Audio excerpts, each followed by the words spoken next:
The janitor's name was Marcus Hale, but no one ever used it. To the engineers, the pilots, even the kitchen staff on Outpost Theta 9, he was just the cleaner. He mopped the metallic corridors where interstellar ambassadors walked, scrubbed the docking bays where sleek starfighters landed, and emptied the trash of scientists who thought they were too important to even look at him. Marcus didn't mind. Not really. Humans weren't the big players out here in the deep black. They were latecomers to the galactic stage, a species tolerated, not respected. Humans made decent mercenaries, middling engineers, and cheap laborers. But leaders? Innovators? Heroes? Not a chance. So Marcus kept his head down. He fixed broken cleaning bots for fun, patched his own uniforms, and saved every credit he could because one day, he was going to buy a one-way ticket back to Earth. He didn't need the stars. They hadn't exactly been kind to him. But everything changed the day he found the egg. The egg no one wanted. It was during a late-night shift in Docking Bay 6. A cargo ship from the Drakari Dominion had landed earlier, carrying exotic goods for trade, rare metals, medical serums, and, apparently, eggs. Marcus saw the crate shoved into a corner, half smashed, the stasis field flickering. Inside lay a single Drakari dragon egg, smooth and silver, glowing faintly from within. Everyone knew about the Drakari. They were a proud, ancient species of dragon-like aliens, scales like armor, wings that could slice through storms, minds sharp enough to calculate hyperspace jumps instinctively. Their hatchlings were raised in royal nurseries, protected, revered. So, why was this one abandoned?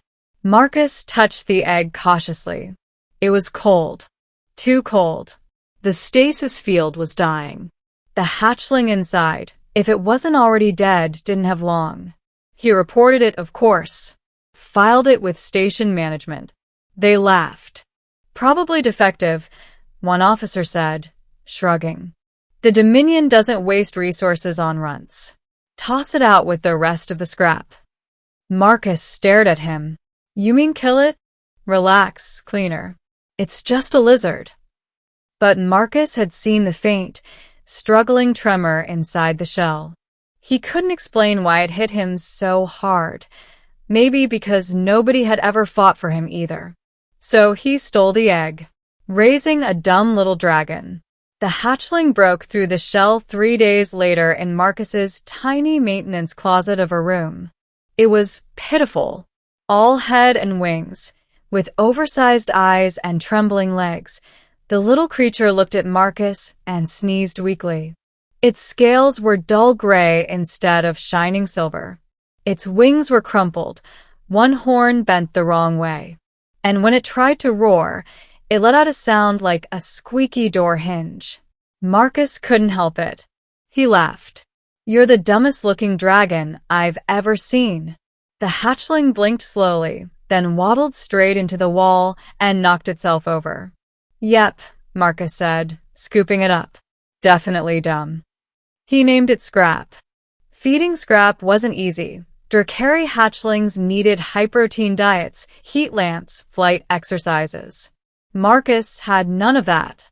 He rigged heat lamps from cleaning drones, smuggled expire ration bars from the cafeteria, even built a little harness to help the hatchling strengthen its crooked wings. Scrap followed him everywhere. While Marcus mopped floors, Scrap skittered behind him, tripping over its own tail. While Marcus fixed broken air filters, Scrap tried to eat the screws. The little dragon was loud, messy, and hopelessly clumsy. But it was alive. And it was his. For the first time in years, Marcus didn't feel invisible. The years between. Outpost Theta 9 didn't notice the dragon growing up. By the time Scrap was the size of a horse, it could glide short distances. Its scales had darkened to a stormy silver, its eyes sharp and intelligent. It still had a crooked horn, still tripped over its tail sometimes, but there was a quiet strength building in its muscles. Marcus trained it as best he could. Not just flying, but listening, understanding commands, problem solving. Scrap wasn't dumb. It just learned differently, in fits and starts, like a child figuring out the world one stubborn step at a time. Then came the day the Dominion envoy arrived. The Drakari delegation swept through the station in gleaming armor, tails lashing, wings folded like knives. They saw Scrap standing behind Marcus and froze. That, one of them hissed, is royal lineage. Apparently the egg hadn't been defective after all. Scrap was the offspring of a Drakari house, a prince left for dead. The envoy demanded the hatchling's return. Scrap growled and stepped closer to Marcus instead. And for the first time, Marcus looked a Drakari noble straight in the eyes and said, "He stays with me." When war came, no one expected the Krell swarm to hit Theta 9. The insectoid armada poured from hyperspace without warning, tearing through defense drones like paper. The station scrambled evacuation ships, but hundreds were trapped behind collapsing bulkheads. Marcus fought through smoke and fire, coughing, searching for survivors, when the Krell boarding parties cut through the walls. And then Scrap, clumsy, crooked horn Scrap, roared. The sound shook the station. The little dumb hatchling Marcus had raised launched itself down the corridors like a silver comet. Fire burst from its jaws, incinerating Krell warriors. Its wings smashed through bulkheads, clearing escape routes. It shielded fleeing civilians with its own body, tail whipping like a living battering ram. Marcus watched, stunned, as Scrap carried children across chasms, dove into collapsing decks to drag soldiers free, fought until its scales bled. The defective hatchling became the savior of Theta 9. A legend is born. When the Krell retreated at last, the station lay in ruins. Hundreds lived only because of one dragon. The Drakari Dominion arrived days later, demanding their prince again, this time with reverence. Scrap had fought like the great dragon kings of their legends.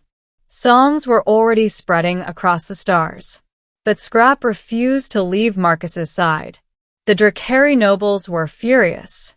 "He belongs to our people." Marcus knelt beside the battle-scarred dragon, resting a hand on its snout. "He belongs to himself," he said quietly. "But if you want him to choose, ask him." Scrap looked at Marcus for a long time.